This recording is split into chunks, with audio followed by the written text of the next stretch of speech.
Facopcast, a nossa voz é odontologia. Estamos aqui no CIOSP, primeiro dia de CIOSP. A gente está vendo a feira movimentadíssima, né? E eu estou conversando aqui com a doutora, uma querida. Estava conversando aqui já primeiro, vi que o papo vai ser de alto nível. E acho que um papo importantíssimo, né, doutora? Assim, porque acho que o profissional dentista, ou seja, ele da área da saúde, ele só se preocupa com isso quando bate na porta, né? Tô aqui com a doutora Jéssica Queiroz. Doutora, muito obrigado. Né, se apresente. Eu vi que você já só um pouquinho que a gente conversou aqui, muito conhecimento, o papo vai ser bacana e muito intuitivo e instrutivo, né, pro profissional da saúde. Quem é a doutora Jéssica? Olá, pessoal. Meu nome é Jéssica Queiroz, né? Eu sou especialista em Direito Médico, Odontológico e Hospitalar. Então, a minha atuação é voltada para o profissional da área da saúde, né? Tá. Orientando de como evitar processo. Então, a gente fala aí de uma profilaxia, trazendo para o linguajar do dentista, Sim, sim, sim. principalmente, né? Então, protocolos que eles podem, né, utilizar no dia a dia profissional para evitar. E se esse processo chegar à ação judicial, você já tem esses protocolos e facilita na hora de fazer uma defesa judicial. Então, a minha atuação é para fazer a defesa, A né, do defesa. profissional da área da saúde. Não atuo para paciente, só Entendi. para os Só para os profissionais. profissionais. E doutora, assim, quando a gente fala, porque eu acho que deve ter uma documentação específica que esse profissional tem que ter para se preservar, né? Conta um pouquinho pra gente. Sim, a documentação é o principal, né? Eu falo para o profissional da área da saúde que o processo, a gente tem que fazer uma analogia como se fosse uma guerra.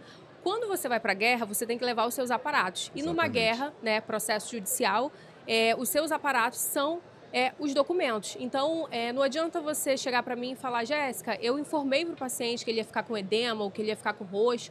Tá, mas cadê a documentação? E aí, quem está do outro lado, mas Jéssica, quais são os principais documentos, né? Eu posso listar alguns aqui, Tá. principalmente começando ali pelo contrato de prestação de serviço, né, que vai estipular ali qual o serviço. Então, é uma toxina, um preenchedor, qual é o valor de tudo isso? 10 mil esse plano de tratamento? E se essa pessoa querer desistir, né, no meio do plano de tratamento? Sim. Tem uma taxa, tem uma multa contratual? Então, todas essas questões, regras do jogo, como é que vai ser esse relacionamento, vai ser previsto em contrato, né? Ah, Jéssica, mas eu posso cobrar uma multa mesmo que eu não tenha um contrato? Não. Porque implica no Código de Defesa do Consumidor. Então, esse Entendi. paciente, ele é consumidor, né, para a nossa legislação. Então, ele tem que ser avisado com antecedência. E aí ele entra, e aí ele tem que fazer, primeiramente, a anamnese. Então, você precisa daquele descritivo do paciente, porque muitas das vezes o paciente está no anseio de fazer um procedimento, principalmente o estético, e acaba mentindo, né? E aí você tem Entendi. que entender, aquele paciente, ele tem alguma contraindicação, né? Ele tem ali alguma coisa que possa Alguma prática refletir. que ele faz também no dia a dia que ele Justamente. ocultou, né? E isso impacta diretamente No no procedimento, né, no procedimento. pós. Então, assim, ele bebe muita água, ele faz academia, porque se ele faz muita academia, vai influenciar no resultado ou na potência ali da toxina, do preenchedor, na Entendi. durabilidade, né? E aí o paciente mente, né? Então, você tem que fazer aquele crivo na anamnese.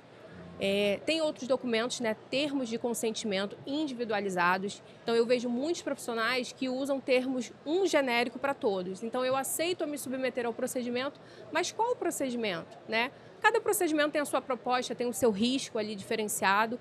Então, assim, é um termo para toxina, um termo para preenchedor. Os riscos inerentes, principalmente, tem que estar muito bem especificado, né? E quais são esses riscos? O edema, o inchaço, a necrose.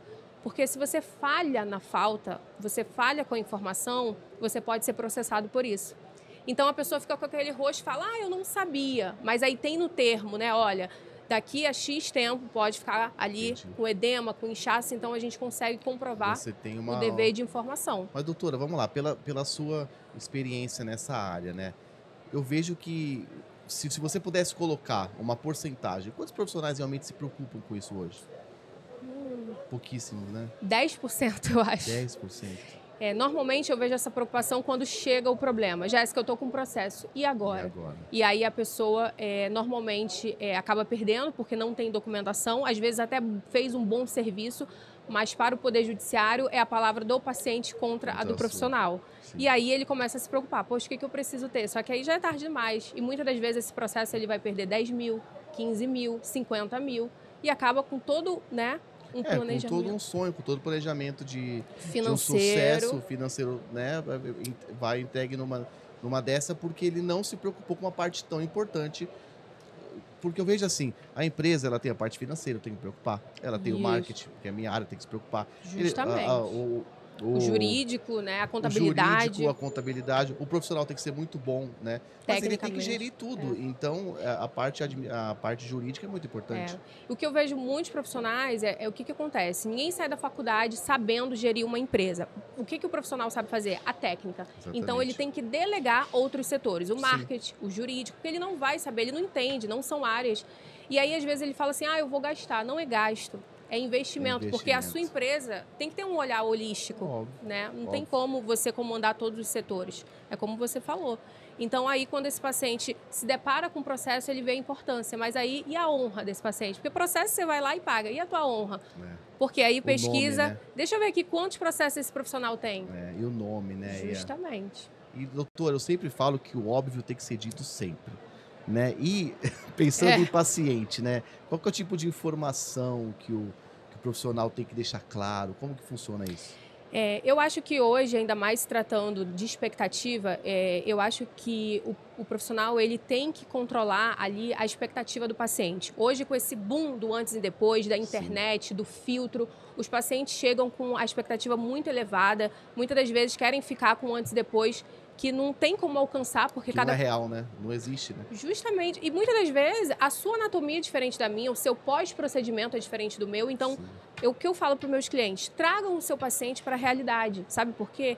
Mas eles falam assim, Jéssica, mas se eu falar a verdade, ele não vai querer fazer. Eu falo, não. As pessoas hoje querem pessoas sinceras. Hoje a gente está vivendo no século robotizado, onde tudo é é IA, né? inteligência artificial. Então, assim, seja sincero. Claro que você vai falar com educação, você vai mostrar, olha, aqui a gente pode fazer, aqui não pode. Ou então, aqui já é um procedimento mais prolongado, precisa de sessões. Então, com uma sessão eu não consigo um resultado. Então, assim, a expectativa, primeiramente, tentar controlar. Porque depois, a sequência disso, eu acho que fica mais fácil ali ter controle, né? Porque o paciente já sabe com o que ele está lidando.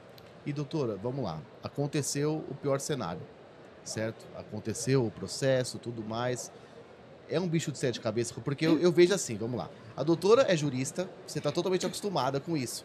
Agora, para uma pessoa que não está acostumado, quando chega uma carta, assim, algo desse tipo, a gente dá aquele É um gelo, né? desespero. É um desespero, realmente.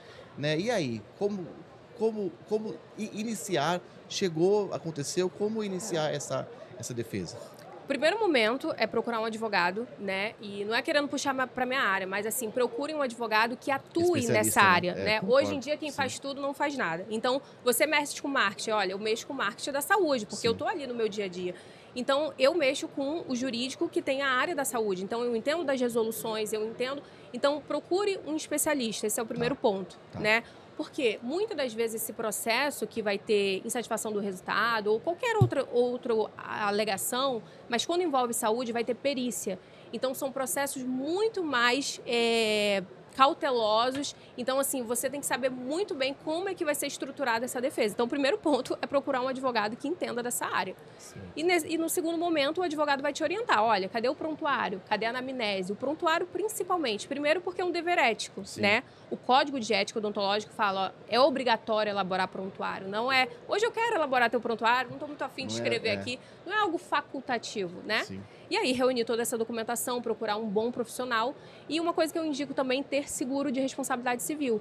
Né? Que legal. Porque quando o seguro, ele banca todo, né, Ele dependendo banca do todo seguro, esse custo, processo, né? esse custo aí. Mas assim, o psicológico não tem jeito, vai ser afetado. Vai ser afetado. Por isso que é legal você já ter uma assessoria antes, Justamente. né, para saber o que fazer. Isso é muito bom você falar, porque a assessoria não é só quando está pegando fogo, né? Exatamente. A assessoria, ela faz o preventivo, ela te orienta como elaborar o prontuário, ela te fala quais são os principais documentos, se tem alguma chance de algum conflito com o paciente ir para o Poder Judiciário, ela entra ali naquele conflito para tentar resolver de forma extrajudicial. Sim. Então, tem todo um preventivo antes de chegar no judicial, né? Bem, doutora, eu tinha certeza que o papo ia ser de alto nível e foi, né? Eu acho que é um podcast que tem que ser visto, tem que ser assistido, tem que ser retransmitido, porque é realmente uma proteção. Como eu já imaginei, quando eu te fiz a pergunta da porcentagem, eu já tinha basicamente certeza que seria pequena. Pouquíssimos, né, profissionais. Né? Os profissionais não se cuidam, então obrigado pelo Eu que a gente agradeço. passou aqui, obrigado. Tenho certeza que vai ser de muita instrução para os profissionais da saúde E, quiçá, né, talvez daqui a algum tempo, isso já seja algo tão comum como é o marketing, como Com não foi no certeza. início, né? E como tantas áreas, acho que isso a gente vai caminhar para isso. Eu que agradeço, muito obrigada pela oportunidade. Quem quiser acompanhar o meu trabalho, meu Instagram é @adv.jessiqueiroz. Show, sim. Lá eu sempre estou trazendo informações para os profissionais de como, né, fazer esse preventivo dentro do seu consultório e trazendo as principais atualizações do Conselho Federal de Odontologia, que sempre está mudando Sempre está aí mudando. as suas regências profissionais. Obrigado pelo conteúdo e pela entrega, doutora. Obrigada pelo convite. Facopcast, a nossa voz é a odontologia.